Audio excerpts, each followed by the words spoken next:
안녕하세요 여러분, 유주입니다. 오늘 영상은 조금 편하게 한번 찍어보려고 하는데 저의 채널이 북 컨텐츠를 하는 채널이 아니지만 책 덕후로서 책에 관련된 컨텐츠를 가끔 이제 올리다 보니 저의 책장도 가끔 궁금해 해주시는 분들이 계시더라고요. 오늘은 그래서 저의 책장에 어떤 책들이 있는지, 왜 구매를 했는지 저의 책장 투어를 한번 해볼까 합니다. 일단 이 책장에 관한 질문도 되게 많았거든요. 그 책장 정보는 제가 자막에다 써놓겠습니다. 오늘의 집에서 구경을 하다가 구매를 한 책장이고, 이 전 집에서부터 쓰던 거를 이 집에 이사 오면서도 가지고 왔는데 개인적으로 너무너무 마음에 들거든요. 이 책장이 지금 꽉 차서 더 이상 책을 놓을 공간이 없어요. 이쪽 벽을 지금 비워놨거든요. 일부러. 요거를 하나를 더 구매를 해서 이렇게 책으로 꽉 채워볼까 저의 로망이기도 했고, 그런 TMI를 잠깐 말씀드리면서 책장은 너무너무 만족하면서 쓰고 있고요. 이게 뭐 단수라든지 높이 같은 것도 자기가 커스텀해서 주문을 할 수 있기 때문에 저는 지금 3칸으로 설정을 해서 구매를 했답니다. 아주 만족하면서 사용하고 있는 책장입니다. 자, 그러면 순서대로 이쪽부터 한번 보여드릴까 봐요. 일단 이 책장에는 제가 대부분 읽은 책들을 이렇게 갖다 놨고요. 안 읽은 책도 있습니다. 제 방에 북타워가 또 있는데 그 북타워에는 이제 안 읽은 책들을 딱 쌓아놨고, 여기 책장에 있는 책들은 거의 대부분 제가 다 읽은 책들입니다. 뭐가 있는지 한번, 엄청 많으니까 빠르게 가볼까요? 약간 뒤죽박죽이거든요. 일단 제일 위에 이게 있네요. 도록인지 책인지. 이거는 데이비드 호크니 책이고요. 이건 제가 어떤 전시를 보러 갔다가 그게 데이비드 호크니 전시였나? 기억이 안 나는데 거기에 이 책을 판매를 하더라고요. 영문으로 된 책인데 사실 뭐 영문을 제가 읽으려고 산 건 아니고, 이 안에 보면은 이렇게 호크니의 그림들이 이렇게 다 들어가 있는 그런 호크니의 책입니다. 호크니가 몇 년도에 뭘 했고, 이 년도에는 이런 스타일의 그림을 그렸고, 약간 이런 게 내용으로 들어가 있는 것 같아요. 저는 정말 단순히 그림을 보려고 샀고요. 맞다, 이거 호크니 전시 보러 갔을 때 샀던 것 같아. 오늘 한 가지 말씀을 드리자면, 제가 요즘에 진짜 기억력이 너무 안 좋고 말도 그 단어 같은 게 자꾸 생각이 안 나가지고 횡설수설할 수 있습니다. 요거는 제가 이탈리아 여행 갔을 때 이탈리아 서점에 구경 갔다가 요 모네의 책이 있더라고요. 그래서 구매를 했고, 여기 열어보면 그때 이탈리아 서점에서 구매했던 빈티지 엽서들 제가 잃어버릴까봐 이 모네 책 안에다가 놓고 왔던 것 같아요. 이런 빈티지 엽서들은 되게 재밌는 게 정말 옛날 거, 1977년도에 브리티시 뮤지엄에서 준 건지 팔았던 건지 모르겠는데 이런 브리티시 뮤지엄 엽서도 있고, 그리고 이런 완전 빈티지 엽서는 뒤에 뭐라고 메모가 이렇게 적혀 있거든요.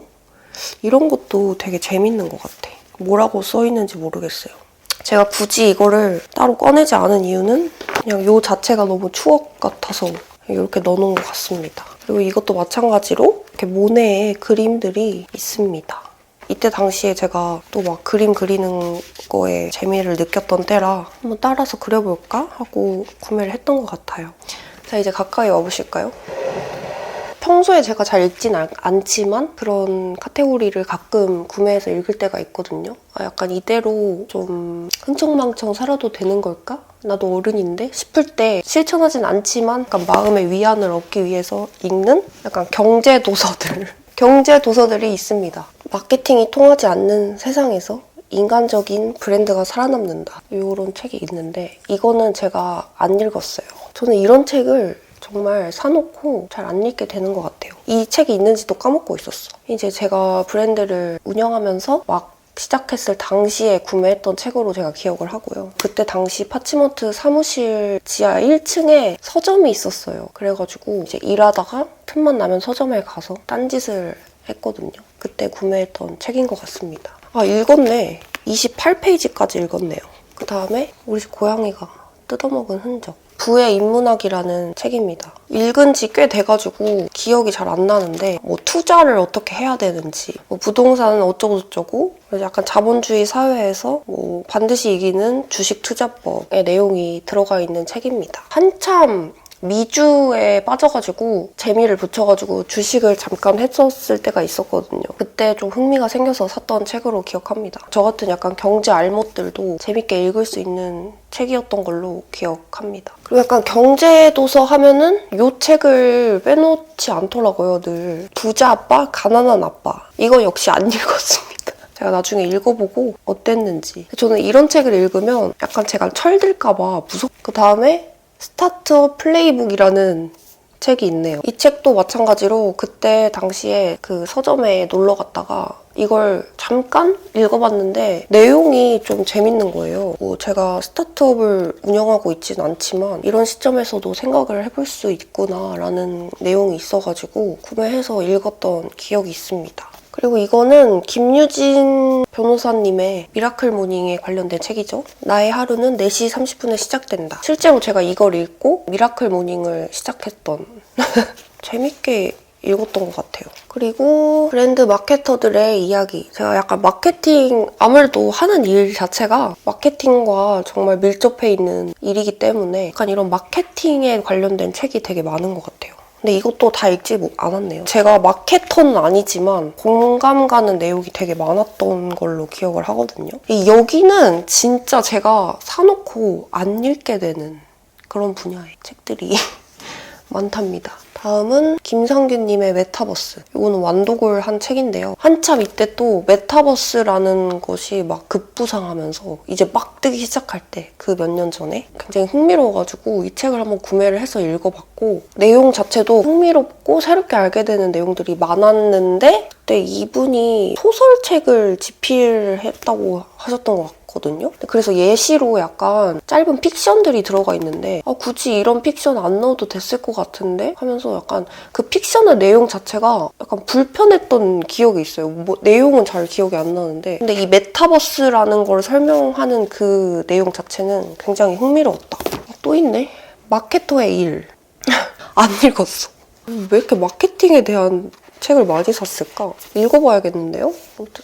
이거는 그때 제가 아마 유튜브에서 그 배달의 민족 그 장인성님 배달의 민족 CBO님이시거든요. 그분이 아마 유튜브에서 어떤 프로젝트를 하면서 그때 당시에 제가 그 유튜브 채널 영상들을 좀 재밌게 봤었던 기억이 나요. 그래서 그분이 이 책을 또 쓰셨다고 해가지고 한번 읽어봐야겠다 하고 구매를 했던 기억이 있어요. 근데 나는 이 책을 구매한 지도 까맣게 잊고 있었어요. 요 안 읽은 책들을 좀 빼놔야겠다. 그 다음은 와인의 몹시 진심입니다만 그 와인에 관련한 책이고요. 출판사 수호서재에서 만든 책인데 일하시는 분 중에 저의 오랜 구독자님이 계시거든요. 정말 감사하게 약간 저의 취향 저격할 만한 책을 이렇게 보내주셔가지고 항상 편지와 함께 보내주신 책 중에 첫 번째 책이었어요. 와인에 대한 책이고 기본적인 상식부터 시작해서 와인의 뭐 종류를 어떻게 구별하는지 좋은 와인을 어떻게 하면 싸게 구매할 수 있는지 그리고 와인을 뭐 어떻게 하면 맛있게 먹는지 이런 내용을 정말 재밌고 쉽게 써준 책이라서 굉장히 재밌게 읽었던 기억이 있습니다. 그 다음 책은 또 마케팅. 마케팅 책 왜 이렇게 많이 샀어? 읽지 않았습니다. 지금 읽지 않은 책 4권이나 있어요. 새롭게 읽어봐야겠네요. 저 이 책장 투어를 안 했으면 이 책을 사놨는지도 몰랐을 것 같아. 여기 그리고 나뭇잎 이파리가 있네요. 다음 책은 테이트 수채화 수업이라는 책이고 그 수채화 기법에 대한 게 나와 있는 책이거든요. 그래서 이렇게 따라서 그릴 수 있게 되어 있는 책이고 그때 막 요런저런 기법들 따라해봐야지 해가지고 구매했던 책이고 실제로 이 책을 보면서 수채화의 여러 가지 그 기법들을 따라했던 기억이 있습니다. 모르시는 분들도 있을 수도 있는데 제가 입시미술을 고등학교 때 했었거든요. 그 입시미술을 하면서 나는 미술은 나랑 내 길은 아닌 것 같다. 빠르게 왜냐면 그 너무 정해진 거를 해야만 하는 압박감이 일단 너무 싫었고 똑같은 같은 그림을 똑같이 계속 그리고 연습하고 뭐 빨리 그려야 하고 타이머를 맞춰놓고 그 시간 안에 그리지 못한 사람은 자로 막 맞고 이랬거든요. 입시미술을 하면서 잘하는 친구들도 진짜 너무 많고 나는 그냥 좋아만 하지 내가 직접 그리는 거에는 정말 소질이 없구나라는 걸 일찍 깨닫고 포기했습니다. 그래서 지금 가끔 이제 취미로만 그림을 그리는데 그림을 그리는 것도 여전히 취미로 할 때는 너무 재밌고 그리고 막 전시회 가서 내가 보는 건 너무 좋아하지만 저의 길이 아니었던 걸로. 그래서 아직도 이렇게 좀 그림 그리는 게 잘은 못 그리지만 막 그릴 때 너무 재밌더라고요. 그래서 이런 거, 이것도 다 예전에 미술학원에서도 배웠던 그런 기본기이긴 한데요. 너무너무 오래됐고 그리고 특히 인체가 진짜 엄청 그리기가 어려워서 그때도 제가 잘 못했던 기억이 있거든요. 다들 입시미술 해보신 분들 아실 거예요. 아그리파 그리고 했던 기억이 다들 있으시죠? 그때도 저는 인체를 정말 못 그렸기 때문에 이런 책도 한번 구입을 해봤습니다. 이거는 게티 이미지 사진전 전시회를 보러 갔다가 구매했던 도록이고요. 저는 웬만하면 전시회 가서 도록을 잘은 구매를 안 하는 편이에요. 일단 너무 책이 집에 많기도 하고 굳이 무겁게 도록을 사야 될까라는 생각이었는데 너무 인상이 깊고 정말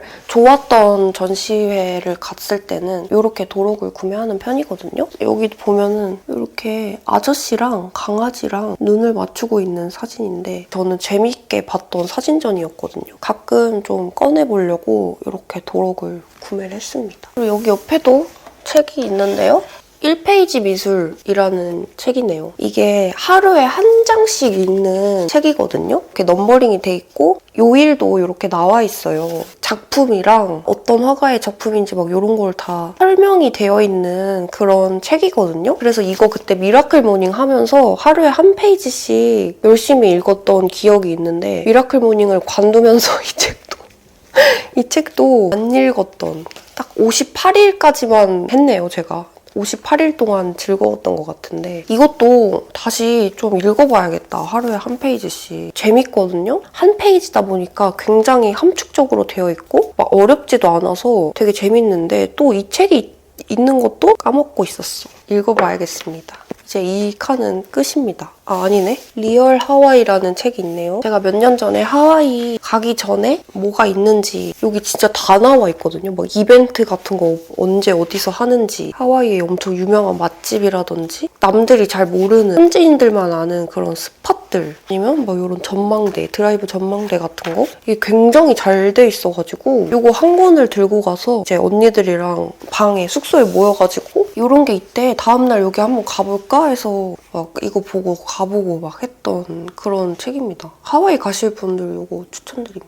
그리고 여기 또 수채화 책 하나 더 있고요. 이렇게 원래 세워놨다가 세워놓으니까 책이 너무 많아져서 이렇게 눕혀놓기 시작했습니다. 일단 이 책들은 당장은 읽고 싶지가 않아서 이렇게 놓겠습니다. 네, 이것만 저희 방으로 다시 가져가는 걸로. 자, 이제 여기 옆에 칸으로 가볼까요? 자, 여기 있는 책들은 다 읽었어요.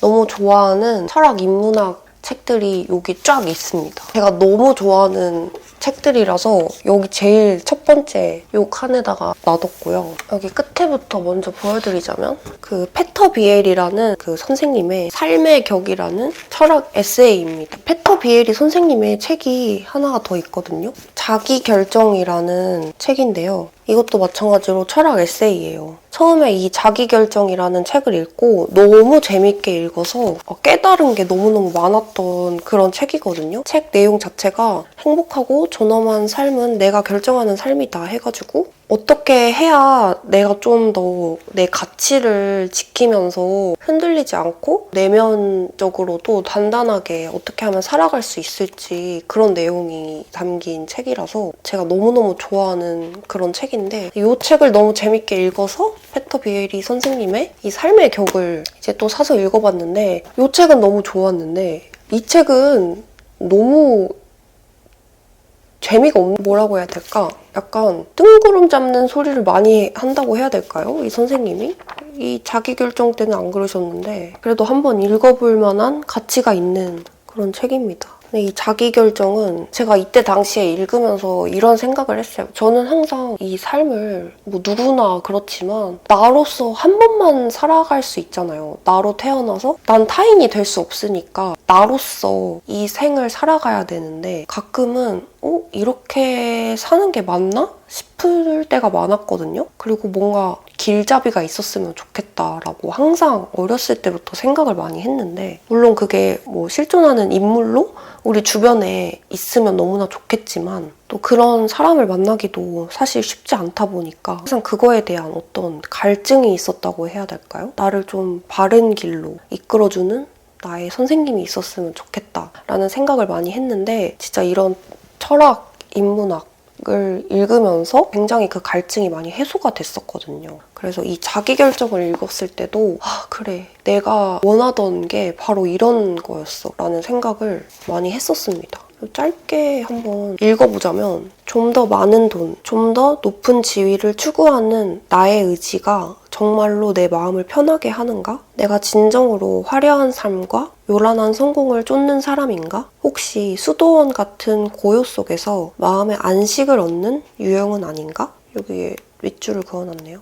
또 다른 글. 자기 자신에 대해 비판적 거리를 유지하기, 각자 차별화된 자아상 만들어가기, 그 자아상을 마지막 순간까지 끊임없이 새롭게 고쳐나가며 발전시키기, 자기 인식을 넓혀가기, 자신만의 생각과 감정과 기억을 갈고 닦기, 소리 없이 이루어지는 타자의 조종을 명료히 꿰뚫어보고 방어하기, 그리고 자기 목소리 찾기. 나라는 이 뿌리를 좀 단단하게 만들어주는 책입니다. 이 삶의 격은 잘 모르겠고 다음 책은 니체의 말이라는 책이고 모모의 말 이 시리즈가 많은 걸로 알고 있거든요. 그중에서 니체를 한번 구매를 해봤는데 되게 읽기가 편해요. 이것도 이렇게 넘버링이 다 되어 있어서 그냥 한 페이지씩 이렇게 읽을 수 있거든요. 그래서 니체의 말을 요약 정리해 놓은 책이라고 생각하면 될 것 같고요. 이어지는 내용이 아니라서 그냥 어느 때나 이렇게 펼쳐서 읽기 너무 좋은 그런 책이고 그 옛날 시대상의 남성 작가들이 그때 그 시대상에는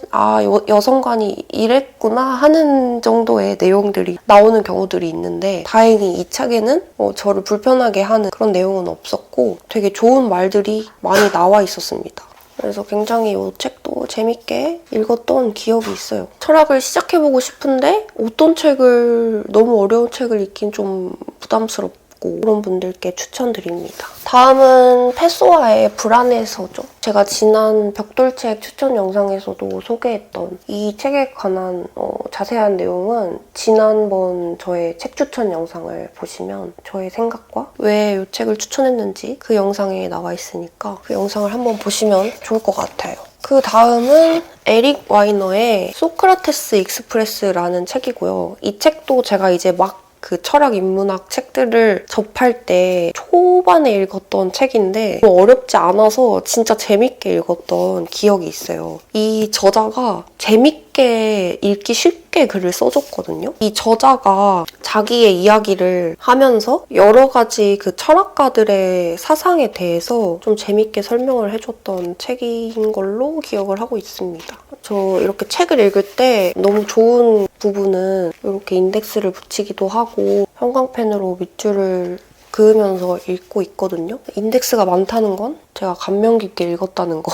다음은 왜 살아야 하는가. 이 소크라테스 익스프레스가 살짝 라이트한 버전의 철학 책이라면 이 책은 조금 딱딱한 버전이라고 생각하시면 될 것 같아요. 그래서 여기 나오는 철학가들을 보면은 쇼펜하우어, 키르케고르, 허먼 멜빌, 그리고 도스토옙스키랑 톨스토이, 니체, 윌리엄 제임스, 마르셀 프루스트, 루트비 비트겐슈타인, 알베르 까미까지 이렇게 그 철학적인 책을 많이 쓴 작가들도 나오고 철학가들도 나오고 이런 책이 좋은 게 많은 철학가들이 나오고 약간 찍먹할 수가 있거든요. 여러 명의 철학가들이 나온 책을 먼저 읽어본 다음에 나랑 이 사람이랑 조금 결이 맞네? 싶은 그런 철학가들의 책을 또 단독으로 사서 읽을 수가 있기 때문에 이렇게 모여져 있는 이런 책이 좀 재밌더라고요. 다음 책은 이것도 완전 베스트셀러 로 유명한 데일 카네기의 인간관계론이고요. 정말 베스트셀러답게 꽤 깨달음을 많이 줬던 책인 것 같아요. 인간관계에서 이렇게 하면 좀 현명하게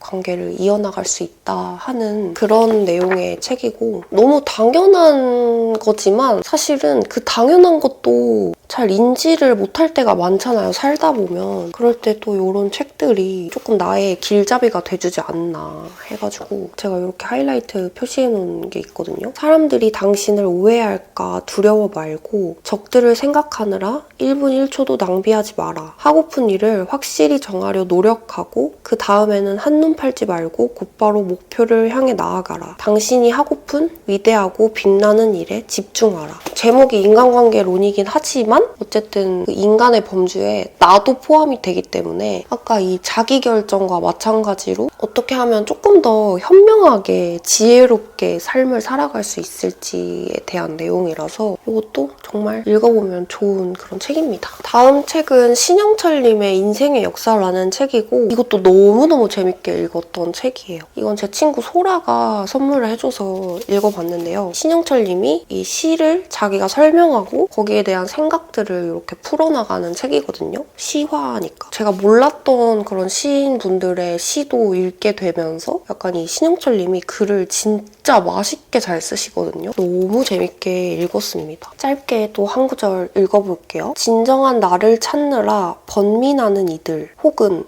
너무 많은 나 앞에서 자신을 위선자라 자학하는 이들에게 이 소설가는 그냥 우리에게 여러 개의 나가 있음을 인정하는 편이 낫다고 조언한다. 나란 나눌 수 없는 개인이 아니라 여러 개의 나, 즉 분인들로 존재한다는 것이다. 우리가 여러 사람을 언제나 똑같은 나로서 만나는 것은 아니라는 것. 누군가와 반복적인 커뮤니케이션을 하다 보면 그 앞에서만 작동하는 나의 어떤 패턴, 즉 분인이 생긴다는 것. 나란 바로 그런 분인들의 집합이라는 것. 이런 관점으로 사랑과 죽음이라는 사건을 바라볼 수 있다. 누군가를 사랑한다는 것은 그 사람만이 아니라 그와의 관계를 사랑한다는 것이다. 그로 인해 탄생하는 나의 분인을 사랑한다는 것. 나는 당신과 함께 있을 때의 내가 가장 마음에 든다. 그런 나로 살 수 있게 해주는 당신을 나는 사랑한다. 너무 글을 진짜 너무너무 잘 쓰시기 때문에 이것도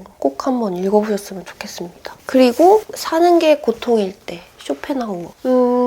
제가 아까 이런 책이 좋은 게 그 철학가들의 사상을 좀 찍먹할 수 있게 도와준다고 했잖아요. 거기에서 저랑 좀 비슷하다고 생각이 들고 잘 맞았던, 요즘 좀 급부상하는 철학가 중에 한 명인 쇼펜하우어 인데, 이 할아버지가 굉장히 노빠꾸인데다가 약간은 조금 염세주의적이기도 하면서 괴팍한데 또 맞는 말만 해. 그러니까 약간 엄청나게 T스러운 사람이거든요. 요즘 이분이 급부상한 이유가 너무 눈치 보고 검열해야 되는 세상이다 보니 이렇게 속 시원하게 자기 할 말을 해주는 이 쇼펜하우어가 보는 이들로 하여금 너무 속 시원해 라고 느낄 수 있게 해주기 때문에 이 쇼펜하우어의 도서들이 흥해진 게 아닌가라는 생각을 하는데, 읽으면서 너무 공감 간다 싶기도 하고 너무 저랑 비슷한 면들도 많고 읽어봤는데 역시나 너무 재밌게 읽었습니다. 그 다음 책은 알랭드 보통의 철학의 위안이라는 책이고요. 저는 알랭드 보통이 옛날에 그 다른 소설가랑 착각을 해가지고 귀용위소라는 소설가가 있거든요. 그 사람의 소설이 좀 제 스타일이 아니었단 말이에요. 그래서 저는 근데 그 사람이랑 알랭드 보통을 왜 착각했는지 모르겠는데, 그래서 알랭드 보통이 철학책을 써? 막 이랬거든요. 책을 잘 안 읽을 때는. 이 알랭드 보통이 굉장히 통찰력 있는 철학 인문학과 소설을 굉장히 맛돌이로 잘 쓰는 작가였다는 거. 완전히 착각하고 있었다는 거. 이 철학의 위안도 제가 읽으면서 공감도 많이 하고 위로도 많이 받았던 책이고요. 생각이 많으신 분들은 이런 철학책을 읽으면 진짜 심리적으로 많은 위안과 안정감을 많이 느낄 수가 있기 때문에 추천드립니다. 부제가 불안한 존재들을 위하여거든요. 여기 제가 인덱스를 붙여놓은 게 있는데 얼마나 공감이 갔길래 인덱스를 붙여놨던 건지 한번 볼까요? 고전에 그토록 많은 관심을 쏟는 이유는 세상에 널리 알려진 이름과의 연결을 통해서 자신을 지적인 존재로 비치고 싶은 허영심에서 비롯된 것이다. 뭐지? 나 스스로를 디스하는 내용인가? 이거 왜 붙여놓은 거야? 통찰력이 정말 쩔거든요. 약간 들켰넹? 이런 부분들이 많아요. 요거는 다른 내용인데 제가 또 형광펜 쳐놓은 게 있네요. 한번 읽어드릴게요. 사색이라는 카테고리에 쓰여진 글이고 불안을 다스리는 데는 사색보다 더 좋은 처방은 없다. 문제를 글로 적거나 대화 속에 늘어놓으면서 우리는 그 문제가 지닌 근본적인 양상들을 직접 확인할 수 있다. 그리고 그 문제의 본질을 파악함으로써 우리는 비록 문제 그 자체는 아니라고 하더라도 부차적으로 일어날 수 있는 부정적인 것들, 말하자면 혼란, 배제, 마음의 고통 등을 예방할 수 있다. 이런 내용이네요. 그 성장하는 거에 필수적으로 있어야 된다고 생각하는 요소가 사색이거든요. 제가 얼마 전에 어떤 책을 읽고 나는 어떤 가치관을 가지고 살고 싶은가에 대한 질문이 있어서 그거에 대해 좀 적어본 게 있는데 거기에도 사색하는 삶을 살고 싶다고 적었거든요. 저의 그런 가치관과 맞물리는 내용들이 많기 때문에 꼭 읽어보셨으면 좋겠습니다. 이렇게 한 권 한 권마다 말이 너무 많아지면 이 책장은 언제 다 좀 빠르게 해야 될 것 같은데요. 네, 그 다음 책은 알랭 드 보통의 불안이라는 책이고 마찬가지로 이 책 두 가지 키워드가 좀 불안에 관련된 책이기 때문에 가끔 저한테 언니 제가 가끔 너무 불안하고 인생이 좀 더덥게 느껴지고 조금 사는 게 힘들 때 어떤 책을 읽으면 좋을까요? 라고 물어보시는 분들이 가끔 계시거든요. 그럴 때 저는 이 알랭 드 보통을 읽어보시라고 추천드리고 싶네요. 그 다음에 제가 너무너무 좋아하는 인덱스 파티 이거는 제가 첫 책 추천 영상에서도 가지고 왔던 이한이라는 저자의 삶은 왜 의미 있는가라는 책이고요. 이거는 제가 진짜 너무 좋아하는 책이라서 이렇게 인덱스를 정말 많이 붙여놨는데 이 책에 대해 궁금하시다면 저의 첫 책 추천 영상 보시는 거 추천드립니다. 이거는 이제 인문학을 좋아하는 사람들을 위한 불교 수업이라는 책이고 이 책은 제 친구 혜웅이가 선물해준 책입니다. 저는 무교지만 불교 사상을 좀 좋아하고 관심 있는 사람으로서 인문학과 불교를 약간 결합한 그런 책이라서 좀 재밌게 읽었던 기억이 있습니다. 캐시 바콩이라는 저자의 마이너 필링스라는 책인데요. 이 책은 재미교포 3세? 그러니까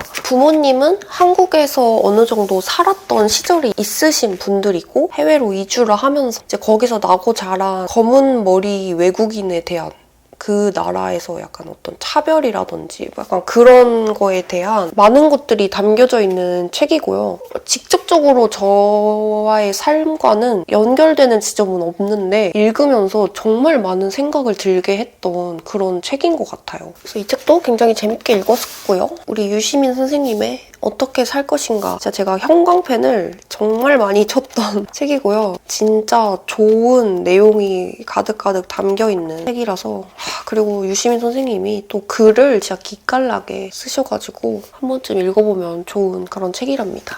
그 다음 마르쿠스 아우렐리우스의 명상록이라는 책이고요. 그냥 쉽게 말하자면 나에 대한 좀 다짐 같은 거를 글로 써놓은 건데 약간 본인 자신한테 하는 말이지만 굉장히 그게 많은 도움이 된다. 자신이 난 이렇게 좀 살아야 돼 라고 썼던 것들의 엮음이거든요. 근데 굉장히 좋은 내용들이 많아서 그래서 이것도 한번 읽어보면 아주 좋습니다. 아주 편안한 죽음이라는 책이고요. 이제 보부아르가 자기 이제 어머니의 죽음을 겪으면서 느꼈던 생각이라든지 뭐 그런 것들을 적어놨던 책으로 기억하거든요. 이제 그냥 어머니가 돌아가셨다 이게 아니고 이제 어머니가 암에 걸려서 그 긴 투병 끝에 돌아가셨는데 옆에서 그 죽음을 바라보는 보부아르의 입장에서도 많은 뭔가 변화나 그런 것들이 있었을 거 아니에요. 그래서 거기에서 느꼈던 것들을 이렇게 썼던 것 같은데 더 이상 할 말이 없어요. 네.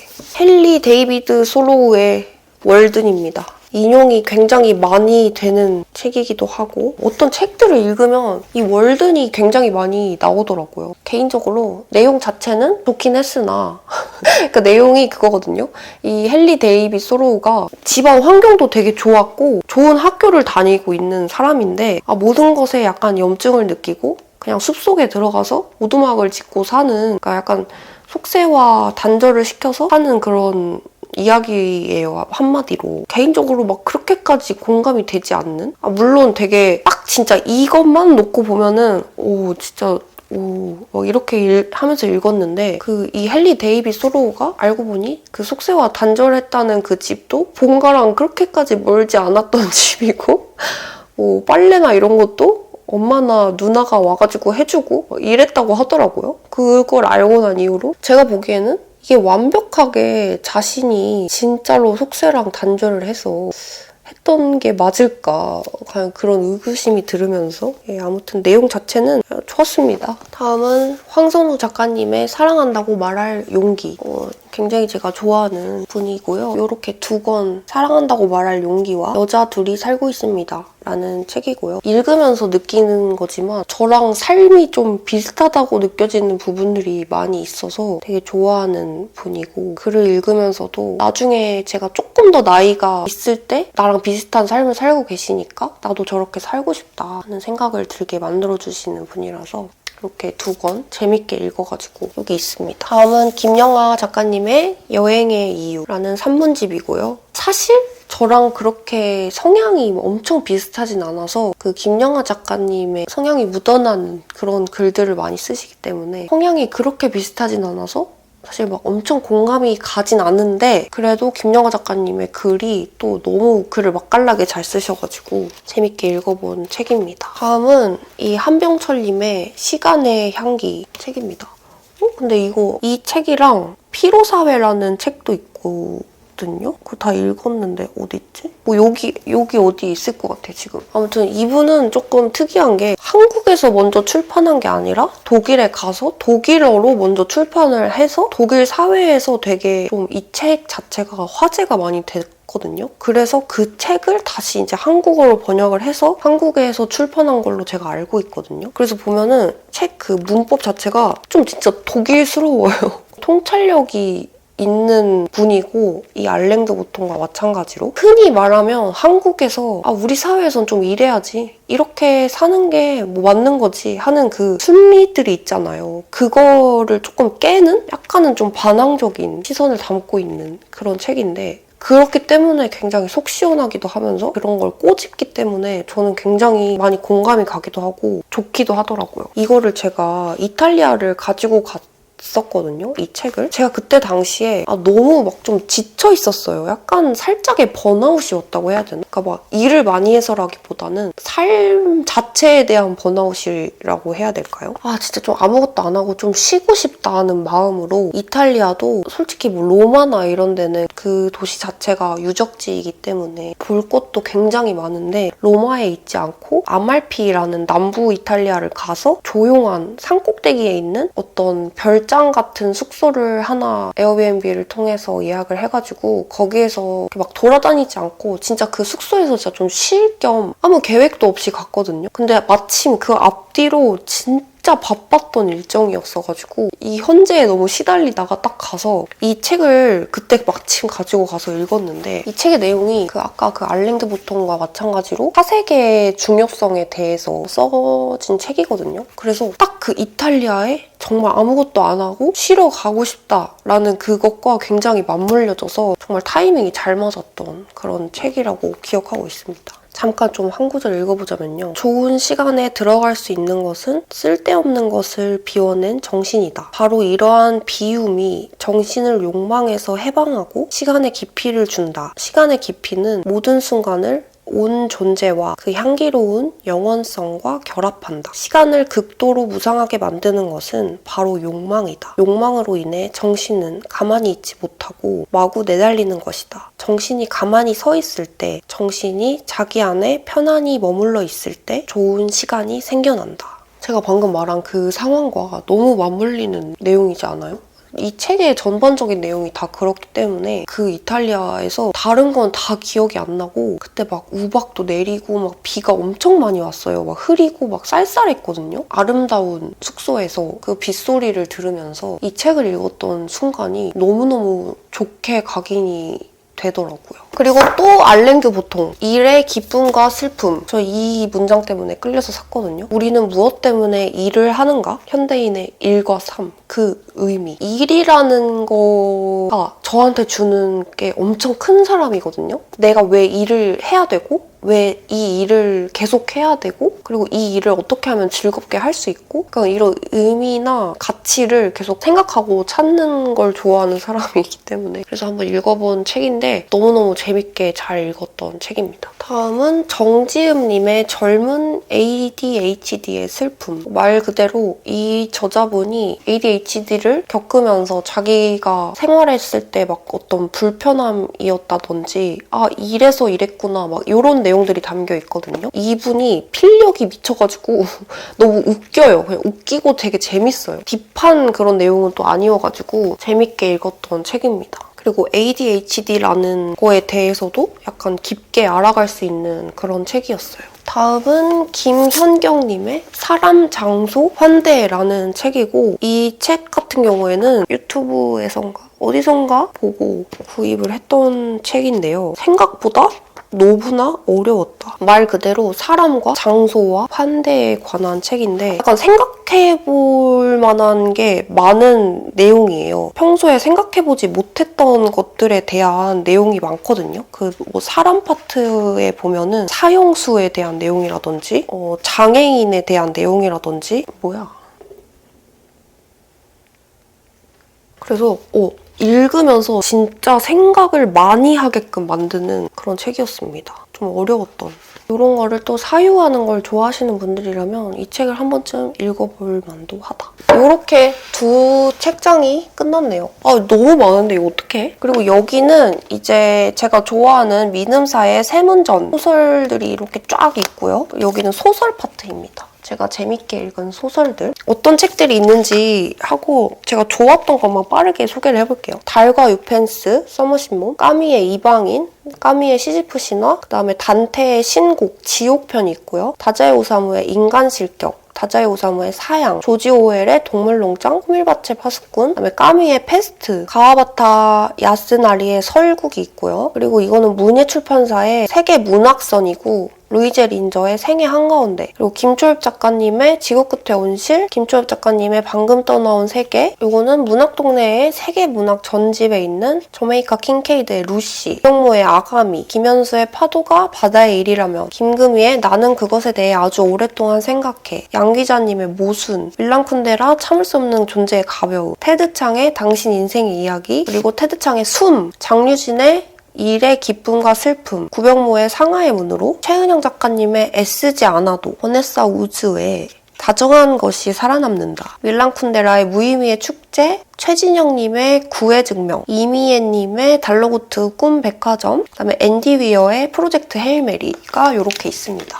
여기는 이제 약간 제가 막 책을 엄청 읽기 시작하면서 원래는 비문학을 진짜 좋아해서 비문학 위주로 읽다가 아니면 이런 인무 위주로 읽다가 이렇게 베스트셀러 위주로 읽어봤던 것 같고요. 이 중에서 좋았던 책? 물론 너무 다 이름이 있는 책들이라 하나같이 다 너무 재밌었는데 일단 존재민 책은 테드 창의 숨, 그 SF 소설인데 진짜 개재밌습니다. 너무너무 재밌게 읽었고 여기서 또 그리고 이 양 기자님의 모순을 진짜 엄청 많이 좋아하고 진짜 베스트셀러잖아요. 근데 개인적으로 저는 이 책이 저랑 맞지 않았어요.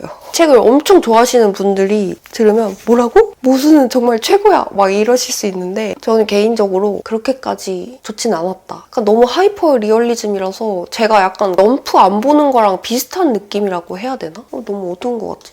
왜 내가 이걸 보면서 스트레스 받아야 되지? 약간 이런 느낌? 그랬던 느낌이었고 근데 이렇게까지 몰입을 하게 만들었다는 거는 그만큼 이제 양 기자님이 글을 잘 쓰셨다는 거겠죠? 그 시대에 그리고 이런 글을 파격적인 그 부분은 굉장히 대단하다고 생각하지만 제 취향은 아니었다. 제 취향을 한번 꼽아보라고 한다면 루이제 린저의 생애 한가운데. 읽으면서 저는 공감이 굉장히 많이 갔던 부분들이 많았고 니나라는 여성에 대해 약간 동질감을 많이 느꼈다고 해야 할까요? 근데 이거를 말로 설명하기가 되게 어려워. 제가 살아오면서 느꼈던 그런 지점들이 되게 비슷한 게 많아서 재밌게 읽은 책이었습니다. 아, 그리고 이 책도 진짜 재밌었어요. 이것도 과학 SF 소설책인데요. 너무너무 재밌게 잘 읽었어요. 자, 이제 이 옆으로 가볼까요? 일단 이거는 제가 최근에 구매한 그 삼체 시리즈 1, 2, 3권. 이거 안 읽었는데 저 북타워에 놓을 데가 없어서 일단 여기다 놨고, 제가 SF 과학 비문학 책들도 좋아하고 SF 소설도 되게 좋아하고 하다 보니까 이 책을 추천을 해주셨거든요, 구독자님들이. 개인적으로 그때도 얘기했지만 삼체 드라마는 너무 기대하고 봤는데 사람들이 하도 삼체 해가지고, 근데 봤더니 너무 기대에 못 미치는, 왜 이렇게 루즈하고 왜 이렇게 노잼이지? 싶었던 느낌이었거든요. 근데 아마 책으로 읽으면 너무 재밌을 것 같아서 또 기대를 하고 있습니다. 나중에 또 읽어보고 어땠는지 말씀드릴게요. 그다음에 여기도 소설책들이 있는데요. 천선란 작가님의 천개의 파랑, 그다음에 한강 작가님의 노랑무늬 영원, 프레드 울만의 동급생, 넘나 베스트셀러들이죠. 그리고 여기는 아시아 9개 도시의 9명의 작가님들이 하나의 키워드로 소설을 쓴 그 절연이라는 책이고요. 정세랑 작가님의 글 말고는 내 스타일은 없었다. 제가 이런 스릴러 소설을 잘 안 보는데 근데 제가 원래 스릴러, 미스테리 막 이런 드라마나 영화는 되게 좋아하는데 희한하게 책은 그런 추리물이라든지 이런 걸 잘 안 보게 되는 거예요. 왠지 모르겠어요. 근데 이 정유정님의 종의 기원 재밌었는데 살짝 뻔해. 그리고 제가 너무 좋아하는 최은영 작가님의 밝은 밤, 올타임 넘버원, 저의 베스트 작가님 최은영 작가님의, 그리고 제가 너무 좋아하는 밝은 밤. 그다음에 조지 오웰의 1984년이 있고, 버지니아 울프의 자기만의 방, 그리고 니체의 차라투스트라는 이렇게 말했다. 아까 제가 그 니체의 요거는 되게 재밌게 읽었다고 했잖아요. 그래서 이 차라투스트라 요거에 나오는 영원 회귀라는 그 니체의 약간 사상 같은 게 있거든요. 그거에 한때 약간 흥미가 생겨가지고 이걸 한번 읽어봐야겠다 해서 샀는데, 여기에 물론 제가 재밌다, 흥미롭다 하는 부분도 있었는데, 여기에서 이제 그 니체의 여성관이 좀 나오면서 저를 약간 당황스럽게 만들었던 어떤 내용들이 있었지? 막 여자는 막 무조건 웃어야 되고 여자는 이래야 되고 약간 죽방을 날리고 싶었던, 재밌게 읽었던 그런 책입니다. 그리고 헤르만 헤세의 시다르타. 이것도 굉장히 엄청 철학적인 헤세의 그런 책인데 깨달음을 주는 내용이 많거든요. 힌두교와 불교 교리의 바탕을 둔 시다르타.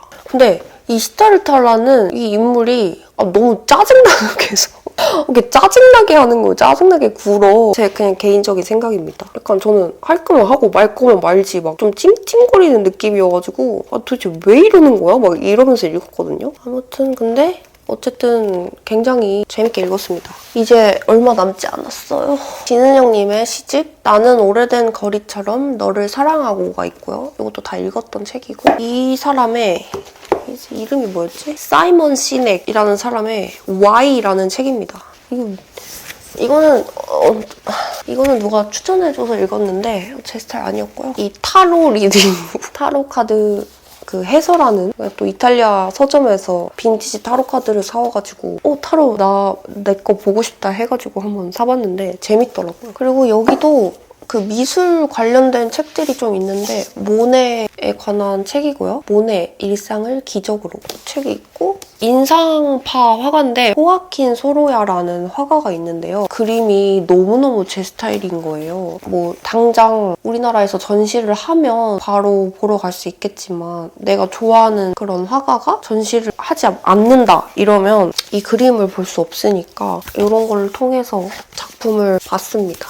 그리고 제가 좋아하는 작가인 프랑스아즈 사강의 패배의 신호라는 소설책이고, 이거는 제가 선물 받은 책인데요. 이 프랑스아즈 사강에 굉장히 유명한 그런 소설들이 있잖아요. 너무 제가 재밌게 다 읽었는데 그 책들은 이제 사강이 20대 때 쓰여진 책이라면 이 패배의 신호는 사강이 이제 30대가 되고 나서 쓴 첫 책이라고 제가 알고 있거든요. 그래서 그 20대 때 사강이 쓴 글과 또 30대 때 사강의 책과 또 어떤 점들이 달랐는지 이런 것도 비교해보면서 읽는 재미가 있었습니다. 너무 재밌게 읽은 소설책이에요. 여기는 시집이 되게 많아요. 최승자님의 이 시대의 사랑, 그리고 박준님의 우리가 함께 장마를 볼 수도 있겠습니다. 요즘은 근데 또 시들이 되게 재밌어가지고. 그리고 타일러의 두 번째 지구는 없다. 환경에 관한 책이고 평소에 마음속으로는 알고 있으면서도 당장 행동으로 실천하기 어려웠던 그런 지점들이 있는데 이 책을 읽으면서 조금 그런 환경에 대한 게 많이 경각심이 생겼다고 해야 될까요? 그래서 이것도 한번 좀 읽어보시면 좋지 않을까. 그다음에 이거는 제 책은 아니고 1년에 한 번씩 저희 집에 이제 영국에 거주하는 어떤 분이 저희 집에 와서 이제 한 2주, 2, 3주 정도 머물다 가시곤 하는데 그분이 이렇게 항상 책을 가지고 오시거든요. 다른 책도 있을 텐데. 그래서 영어책이에요, 영어책. 책을 가지고 와서 이렇게 놓고 가신답니다. 그 다음 요것도 그 소라가 추천해줘서 구매해서 읽었던 책인데 정혜신님의 당신이 옳다 심리학 책이고 위로가 필요하신 분들께 추천드립니다. 이것도 다 시집이에요, 밑에 거. 최정래, 캥거루는 캥거루고 나는 나인데 이제니, 그리하여 흘려 쓴 것들, 신보선, 슬픔이 없는 15초, 한강, 서랍에 저녁을 넣어두었다. 나 이 책 산 것도 까먹고 있었어. 이것도 가져가야겠다. 나 까먹고 있었어. 이거 저기 가져가야겠다. 그리고 이것도 있어요. 헤르만 헤세의 시집이거든요. 헤르만 헤세가 시도 너무 잘 쓰더라고요. 그리고 여기 헤르만 헤세가 그린 그림들도 이렇게 수록이 되어 있는데 그림도 너무 잘 그리더라고요. 자, 이제 여기 제가 최근에 완독한 노리즈키 린타로의 요리코를 위해 이것도 선물 받은 책이고요. 아까 말했잖아요. 제가 그런 스릴러, 미스테리, 추리 소설 안 읽는다고. 근데 이거는 그 선물해준 언니가 이거 재밌다고 해가지고 저한테 선물해줬거든요. 재밌게 잘 읽었습니다. 아주 흥미진진, 도파민 뿜뿜 하는 그런 책이었고 하루키의 노르웨이 숲. 이거 제가 고등학교 때인가 20대 완전 초반 때 읽었던 책인데 상실의 시대로 읽었거든요. 그때 읽었을 때는 되게 뭔가 아름답다 막 이러면서 읽었던 것 같은데 최근에 다시 읽어보니까 되게 아름다운 야설 같다. 그 하루키 특유의 뭔가 이렇게 서술하는 부분들이 이렇게 있는데 그 부분이 되게 아름다운 야설 같다 이러면서 읽었습니다. 하루키의 글들 워낙 흡입력이 있고 재밌으니까 재밌게 잘 읽었고요. 그러니까 이게 막 완벽한 작가라는 건 없는 것 같아. 그냥 그 당시에 나랑 타이밍이 맞아서 내가 공감이 많이 가는 글이 그냥 그 글이 좋은 글일 뿐이고 이 작가는 이런 점이 있었고 저 작가는 저런 점이 있었고 하는 점들이 다 있잖아요. 근데 그게 다 너무 각양각색이고 너무 입체적이기 때문에 느끼는 바도 다 다르고 그런 점들이 다시 읽어보면 또 재밌는 점들도 많고 그런 것 같네요. 이것도 재밌게 읽었어요. 하인리히 벨의 카타리나 블룸의 잃어버린 명예. 최근에 브이로그 영상에서 이거 읽고 있다고 한번 이야기한 적이 있었는데 너무너무 재밌게 잘 읽었습니다. 그리고 아까 말했듯이 그 영국 친구가 놓고 간 책입니다. 또. 그리고 이거는 이거 좀 스폰데? 원래 제가 그 벽돌책에서 소개하려고 했던 나머지 3권이 이 책이었거든요. 필리스 채슬러의 여성과 광기, 그다음에 보부아르의 제2의 성, 그리고 닉 레인의 미토콘드리아 이렇게 6권을 제가 소개를 하려고 했는데 벽돌책이다 보니까 내용도 너무 많고 할 말도 너무 많아서 6권을 한 영상에 소개하기가 너무 힘들어서 나머지는 나중에 찍을게요 했는데 그 3권이 바로 요거였습니다. 언제 찍을 수 있을지. 저 지금 말하다 보니까 너무 배고파서 밥 좀 시키고 마저 찍어야겠어. 오랜만에 근데 포케가 먹고 싶거든요. 시켰습니다. 존 스타인백의 분노의 포도 1권과 2권입니다. 이 분노의 포도는 혈육이 생일 선물로 책들을 엄청 많이 선물을 해줬는데 저게 아직 안 읽은 책들도 있는데 이거를 먼저 읽었고요. 재밌게 읽었어요. 한마디로 말하면 미국에 엄청 안 좋았던 우리나라로 치면 IMF 같은 그런 시절이 있었는데 그때 이제 좀 갑자기 살림이 어려워진 수많은 그 미국의 가정들이 있을 거 아니에요. 그 사람들이 일이 너무 없으니까 우리 캘리포니아로 떠나자 하면서 가족 모두가 캘리포니아로 떠나게 되는데 그 과정을 담고 있는 책인데요. 막 굉장히 좀 슬프기도 하고 되게 막 애잔한 상황들이 되게 많이 나와요. 그러면서 되게 생각할 거리가 많아지는? 근데 결말이 너무 이렇게 결말 쓰려고 이렇게 했어? 약간 이런 느낌? 아, 결말 이딴 식으로 쓸 거야? 막 약간 이런 느낌. 이렇게 해서 결말에 제가 약간 엄청 극대노했던 기억이 있는데 흡입력 있게 재밌게 잘 읽었던. 그리고 은희경님의 마지막 춤은 나와 함께. 그리고 옥타비아 버틀러의 킨이라는 책인데요. 여러분 이거 진짜 재밌어요. 타임루프물이라서 완전 흥미롭게 읽었던 기억이 있습니다. 타임루프물 좋아하시면 읽어보시는 거 추천드리고 그 타임루프뿐만 아니라 진짜 생각해볼 거리를 많게 만들어준 그런 책이에요. 읽어보시는 걸 추천드립니다. 그리고 여기 최은영 작가님의 아주 희미한 빛으로도라는 책도 제가 너무 재밌게 읽었고 아까 말한 그 한병철님의 피로사회 그리고 마이클 슈어의 더 좋은 삶을 위한 철학. 이 마이클 슈어가 굿플레이스 만든 제작자거든요. 웃겨. 그리고 마이클 브라운의 어쩌다 명왕성을 죽였나 라는 책이고 명왕성이 퇴출됐잖아요. 그거에 대한 내용인데 이거를 읽으면 명왕성이 퇴출된 거에 더 이상 슬퍼하지 않아도 되는 이유들이 나와 있습니다. 오히려 명왕성을 위했던 일이었다는 거. 그리고 그렉 이건의 쿼런틴이라는 이것도 SF 소설인데 너무 재밌다고 해서 구매를 해봤는데 자밀 자키라는 분의 공감은 지능이다. 한번 제가 공감됐던 구절을 읽어드릴게요. 우리는 개인으로서만 잔인한 세상에서 공감하려고 분투하는 것이 아니다. 우리는 우리의 문화에 친절을 세우고 친절함을 사람들의 첫째 선택지로 만들 수 있는 공동체이고 가족이며 회사, 팀, 도시, 국가다. 우리는 단순히 규준에 반응하는 것이 아니라 규준을 만들어낸다. 공감을 회피하는 사람들은 그렇게 하는 과정에서 자신에게 해를 끼치는 경우가 많다. 타인에게 공감하는 것이 자신을 돕는 일이기도 하다는 것을 보여주는 증거는 수십 년간 쌓여왔다. 공감하는 사람들은 공감을 적게 하는 동료에 비해 친구를 더 쉽게 사귀고 더 큰 행복을 느끼고 우울증에도 덜 시달린다. 자신에게 다른 사람에게 나눠줄 자원이나 에너지가 없다고 생각하는 것은 바로 그 혜택을 자신에게서 박탈하는 일이다. 어떤 해에 외로웠던 사람은 이듬해에 더 자기중심적이 되었다고 응답했고 자기중심성은 장차 더 깊은 외로움과 우울함을 느낄 것을 예측하게 했다. 남들에게 공감하면 자신이 압도당할 것 같은 느낌이 들어서 자신에게 더 초점을 맞추었고 그 결과 처지가 더 악화된 것이다. 그러니까 이 책에 따르면 우리는 더 외로우니까 나에게만 더 집중하고 좀 그냥 자기중심적으로 살아야지 라고 생각을 하는데 사실상 신경과학적으로는 그렇게 할수록 더 외로워지고 더 우울해진다는 거죠. 너무 당연한 이야기긴 하지만 그래서 이것도 재밌게 읽은 책이고요. 그 다음 책은 요한 하리의 도둑맞은 집중력. 이것도 도파민 터지는 쇼폼 시대에 요즘 같은 때 읽어보면 아주 좋은 책입니다. 게르티 쟁어의 불륜의 심리학이라는 책이고요. 서점에 갔다가 이거 보고 너무 좀 흥미로운 거예요. 왜 사람들은 불륜을 할까? 약간 그러세요 그럼 약간 이런 내용이었습니다.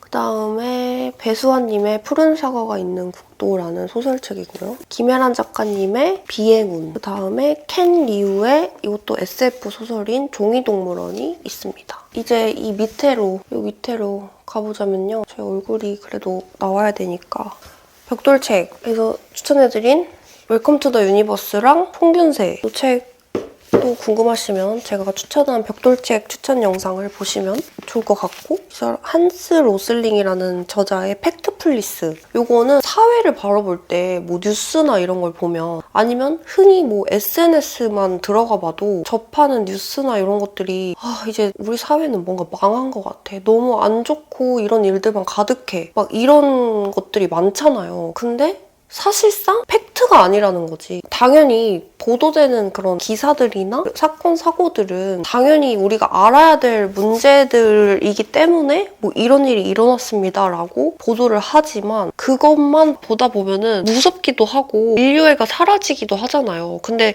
알고 보면 세상은 우리가 생각하는 것보다 비관적이지만은 않다 하는 내용을 다룬 책이거든요. 그래서 그렇게까지 막 걱정할 필요가 없다. 그런 내용을 다룬 책이라서 흥미로웠던 그런 책이었습니다. 그다음에 제니 오델의 아무것도 하지 않는 법.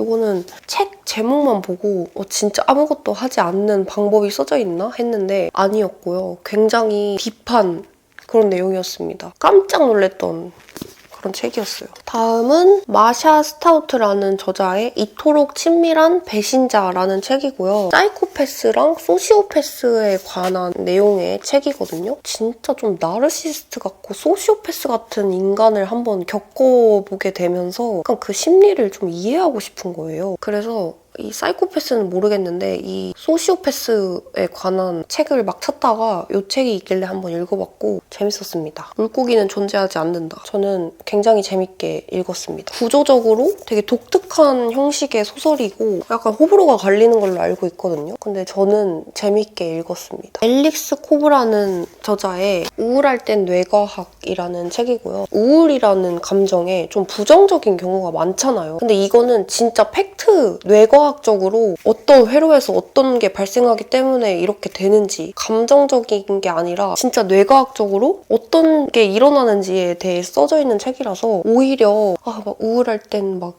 감사일기를 써보세요. 차를 마시고 명상을 하세요. 막 이런 것보다도 내 뇌에서 이런 게 발생하기 때문에 뭔가 우울이라는 감정이 생기고 약간 이런 걸 알려주는 책이라서 오히려 조금 더 우울에 관해서 조금 객관적으로 생각할 수 있다고 해야 되나? 아, 지금 내 뇌가 이렇구나?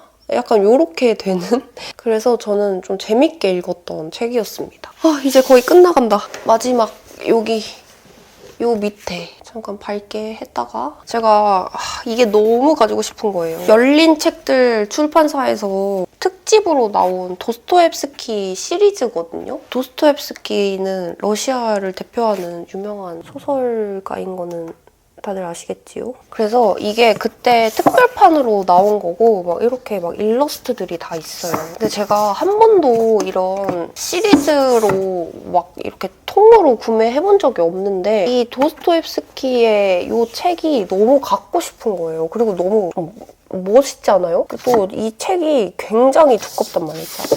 넘나 벽돌이거든요. 그래서 아직 도스토옙스키의 책을 다 읽지는 못했어요. 올해 저의 목표가 읽는 게 저의 목표입니다. 그리고 제가 너무 재밌게 읽은 유발 하라리의 사피엔스도 여기 있고 그리고 리처드 도킨슨의 이기적 유전자, 아직 완독을 다 하지 못한 칼 세이건의 코스모스도 있고요. 그리고 제가 너무 좋아하는 김상욱 교수님의 떨림과 울림이라는 책도 여기 있고요. 그리고 이번에 제가 깜짝 놀랐던 게 그 삼체에서도 침묵의 봄이라는 책이 나오거든요. 제가 이거를 작년인가 재작년에 읽었는데 자연 환경에 대한 경각심을 일깨워주는 뭔가 농약이나 화학적 살충제를 쓰면서 인간이 어떻게 환경을 파괴하는지에 관한 내용이라서 읽으면서 되게 몰랐던 사실들을 많이 알게 된 그런 책인데 이 침묵의 봄이 삼체의 그 드라마에 여기 나오더라고요. 그래서 괜히 반가웠던. 근데 막 그 여자 주인공처럼 몰래 막 이불 안에 들어가서 읽을 정도는 아니죠. 요 침묵의 봄도 있습니다. 이제 끝이에요, 여러분.